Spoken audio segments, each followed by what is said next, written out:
sketch from the movie is because of what it demonstrates about music. Salieri's composed a little tune. Mozart, being the genius he is, recognizes what you might call the algorithm of the melody and realizes that Salieri hasn't made it the melody it ought to be. And he fixes it on the spot, because that's the kind of genius that Mozart had. By the way, in that particular historical time, Salieri was actually more famous than Mozart, and it wasn't until much later, actually, that Mozart became famous.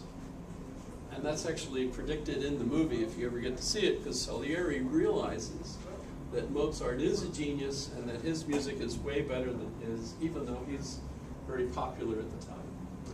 And you can listen to the music today, by the way, if one of my favorite stations, actually the only radio station I ever listened to in town, is 98.1 KLEF, which is the classic music station, 98.1 FM.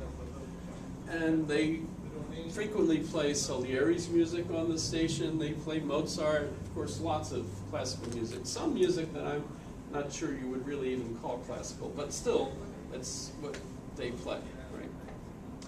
And when you listen to it, you feel like Salieri's music, at least I feel like it's kind of flat. It doesn't really come across with melodies that you can sing, whereas Mozart's, we can sing. Dun, da, da, dun, da, da, dun, da, da, dun, right? You know, a lot of that we can sing, right? When you hear it. So Mozart really did have a unique ability, and everyone recognizes that. In fact, in a book by Charles Murray called Human Accomplishment, I'll show you what that looks like.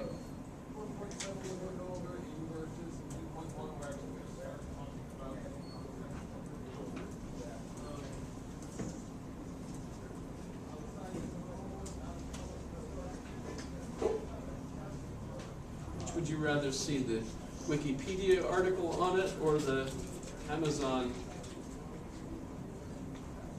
Amazon? Well, there's the book. Either way. What's neat about this book is Charles Murray has used Google to research who the best of a whole bunch of different categories is, including music. And in music, Mozart and Beethoven are tied for first, with Mozart just slightly edging out Beethoven as the best composer that has ever lived so far. And then all the other composers listed and so on. By the way, he argues, Charles Murray argues that even the Japanese prefer Mozart to even Japanese composers. So I don't know if you'd agree with Charles Murray or not. You'd have to read the book. But he also does the same thing with scientists, and artists of all sorts, and so on. So he uses a statistical method to analyze who likes who in all of these different genres, science and everything else. And he lists them as, you know, this is the best artist that ever existed, this is the best poet, this is the best composer, etc.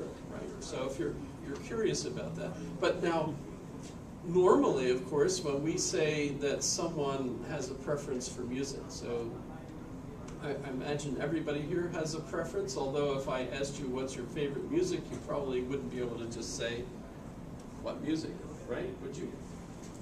Yeah. So when you pick the music for your friend's wedding, or if you did that, right? You know, would you be able to just pick which music you like? Of course, in that context, you're supposed to be picking the music that your friend likes. And I don't know why. When I ask the question, I always think that you're thinking about the bride.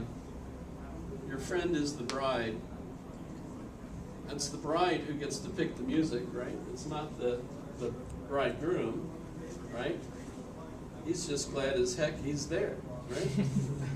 You know, because a beautiful woman said yes.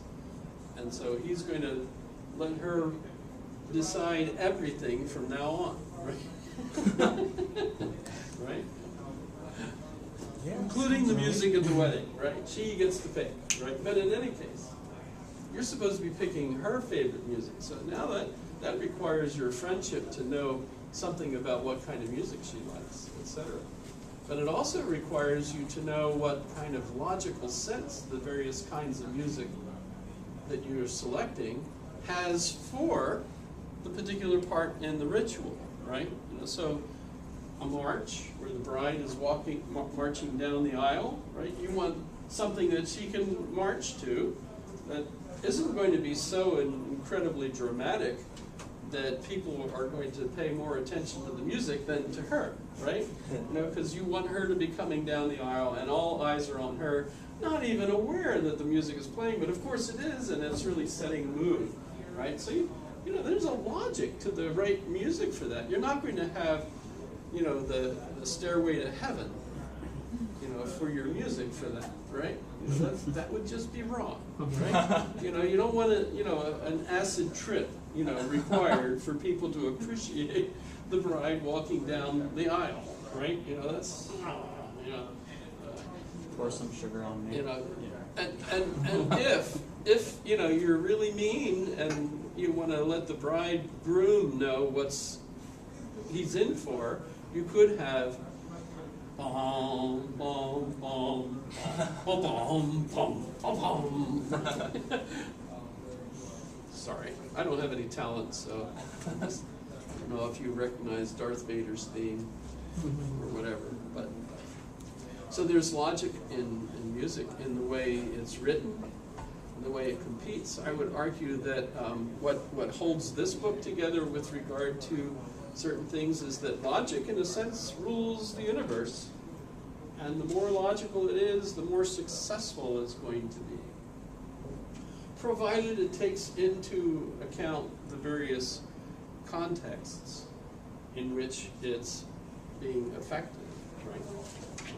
So music, in that sense, is a certain amount of logic that we can study. By the way, we can study how our brains react to music now, because we have machinery that watches our brains while we're sitting there thinking, right? And so you can see whether music is good for you or not, right? That's why they argue that they use the Mozart effect. Have you ever heard of that for children? When you're going to have a baby, you don't even have to have the baby yet, because the baby can start listening to things even while it's still in the womb, right? Because once it hits a certain point, it's roughly 3 months. It has earbuds. And so it's actually recording sounds and putting it onto the brain, and it's creating a awareness of grammar, the way that the mother and the others in the mother's area are speaking. It's hearing that, and it picks up a sense of grammar and other things, but also hears music. And one of the things they say, and not just for while it's in the womb, but also once it's been born, the child develops mathematical sections of its brain, and so what you should do is play music for the baby. And what they recommend is Mozart. That's called the Mozart effect, if you've never heard of that. Of course, they argue about that. The latest I understand over this argument is that it's not just Mozart, but it's any music that is logical. Mozart's music is very, very logical, right? Because of the nature of the way he composed the music, right? But so logical music, in a sense, you know, if the baby hears logical music, it's going to develop the mathematical region of the brain, which, by the way, is right next to where music is. So that's kind of interesting. And by the way, there's lots of folks that talk about how music is incredibly communicative to the brain, so that when we're trying to communicate something, we can say it. We can use poetry, which is a little bit more powerful. We can use song, which is even more powerful. But when you get right down to it, the music can actually communicate emotion. Right? And you might not like it. I'll try to. You do get videoed while you're doing that sort of thing. Oh, I'll be famous. So, probably not. But in any case, so we can establish moods by playing certain music, right? You know this, right? Because you use music all the time, I bet, right? Of course, the best example of this would be movies. A good study, I used to occasionally do this, is play different pieces from movies, all by the same composer, John Williams, one of my favorites. And if you think of it, Jaws, the Jaws theme, right? When you hear that, doesn't that give you, that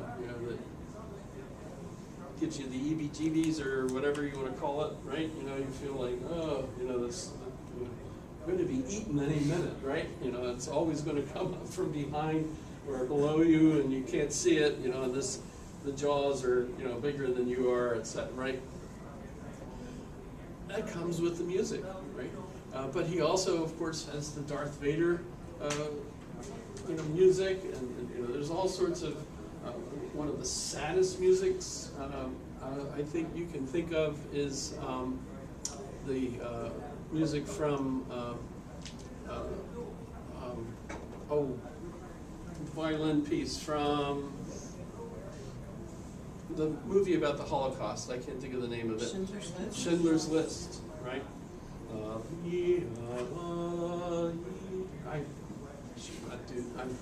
There's absolutely gorgeous music. Should I play a little bit of it? Anybody recognize it? No, it's depressing. It's depressing. It is. Exactly. It sounds like a woman crying almost. If you think about what the various instruments do, they express a certain part of the range of the human voice. Right? Usually more so. It's even more, expressive than what a particular. I mean, you can have a human singing who's really, really good, and she could just do a heck of a job. That's why we go and listen to concerts, because you have professionals out there that can just. And granted, you can listen to YouTube videos of someone doing that, but who would rather go listen to a YouTube video or actually listen to the concert in person? Everybody want to go in person? No? That's $80 a ticket. That's not, that makes a big difference, right? If it's $80 a ticket. But if money wasn't involved and you had the time and friends to go with maybe, it's much better to be at the concert in person, right? Mm-hmm. For sure, yeah. And that's art, and you can look at how our brains react to it, and it's amazing. Because our brains are actually musical. When you look at brain waves, our brain waves are running right around 4 hertz, I believe. Do you remember, I'm old and I don't remember everything. You can check everything I say. But 4 hertz, I think, is what our brain waves run at. And it's interesting, you can see if someone has ADD, for example, what you've got is static because the individual's not able to concentrate on something. If they are concentrating on something, there's a hum that's very concentrated on whatever it is that the person is concentrating on. And you can tell if they're angry, or they're calm, or they're happy, or whatever, right? Because literally the mood of the music is in the brain, right? Runs the way things are in the brain. So the individual that's confused is going to look confused, etc. So if I'm in a particular mood and someone starts playing a particular music, my mood changes to that music. So yes, music absolutely has a particular logical structure that then is communicated to the brain, and we're thinking that way while we're listening to music. So that's why games and things of that sort are very powerful when the music is really good and really professionally done. It just absolutely absorbs you because we become the emotion that the creator of the music, the movie, etc., has decided for us. And by the way, that also convinces us to believe the moral of play, right? One of the quiz questions I asked last class was, what's the moral of the Jabberwock, right? I think you begin to get the sense that it's totally up to your interpretation. So all the folks that sent me their interpretations of that, nobody's interpretation is better or worse than anyone else's, because it's your interpretation of that, right? See how that would work.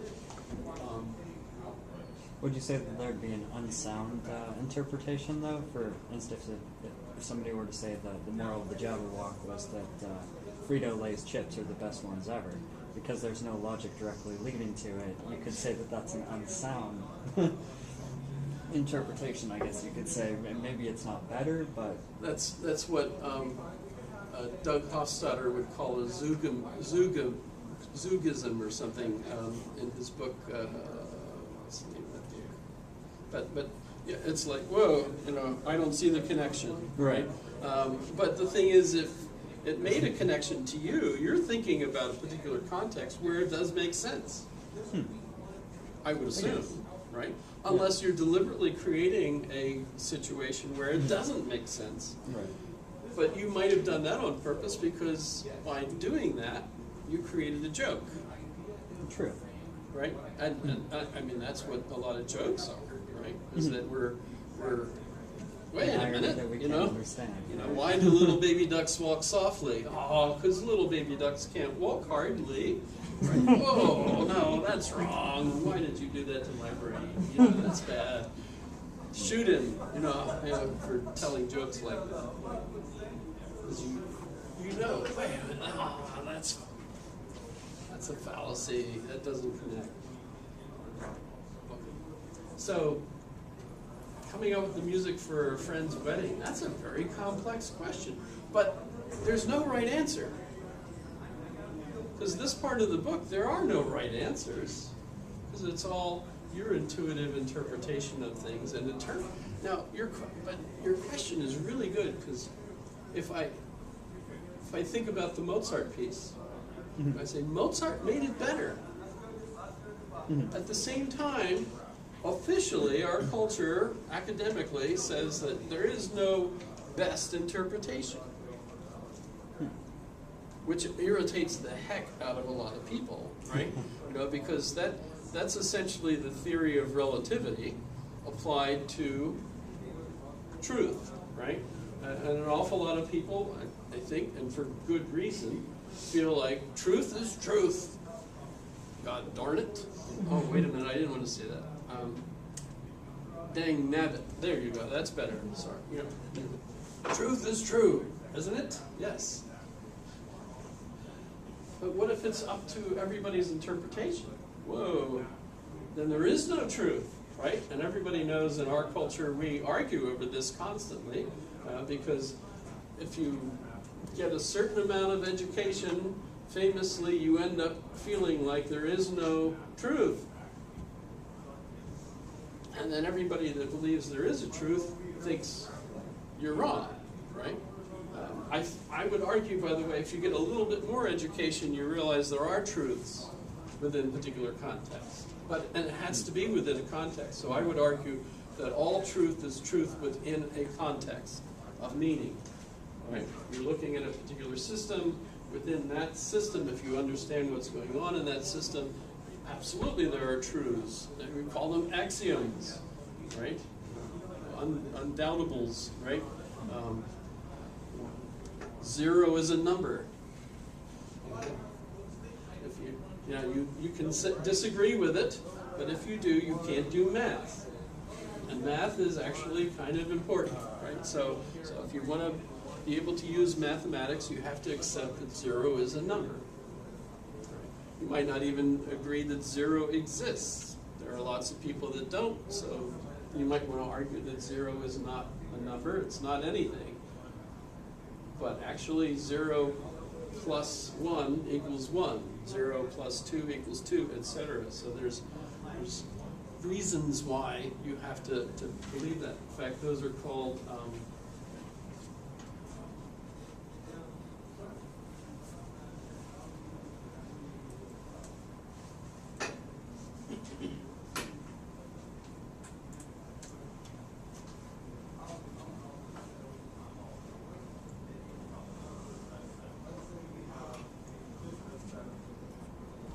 so these are the axioms of arithmetic.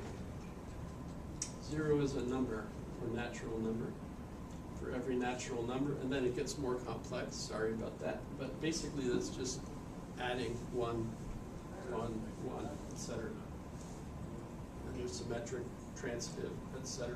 So thanks to Giuseppe Peano, these are the axioms of arithmetic. So those are absolutely true. But they're only true, absolutely, in the context of mathematics. Would we use them in any other context? Probably, I can't think of it. But you get the idea. How about this other one? In fact, I'll use this as a quiz question today. First one for today. I already mentioned it, I think, last class, towards the end. And that is, does the Earth go around the sun, or does the sun go around the Earth? I asked that, right? Mm-hmm. So hopefully a thought-provoking question as we were leaving.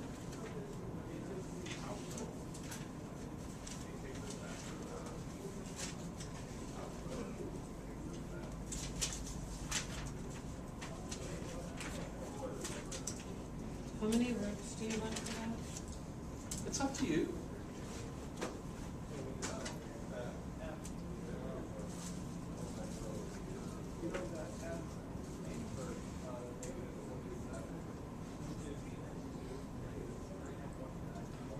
Did I show you this? I don't think so. I think so.